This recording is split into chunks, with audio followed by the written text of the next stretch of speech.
एक गांव था, बहुत शांत और सुखी। लोग खेतों में काम करते, मेलजोल से रहते और मिलकर त्योहार मनाते।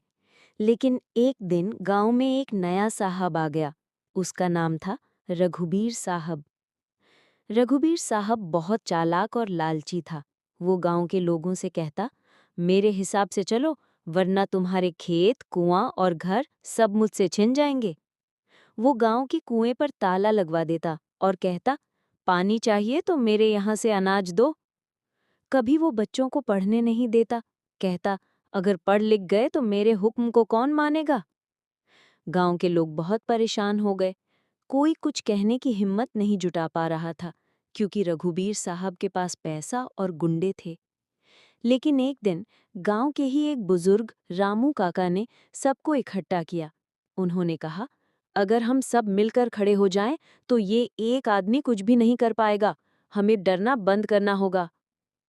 अगले दिन गांव वाले एकजुट होकर रघुबीर साहब के घर पहुंचे। किसी ने कुएं की चाबी छीन ली, किसी ने बच्चों को स्कूल भेजा और सब ने मिलकर साहब से कहा, गांव हमारा है और हम मिलकर रहेंगे। तुम्हारा लालच अब यहाँ नहीं चलेगा।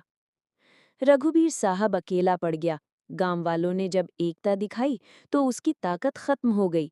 धीरे धीरे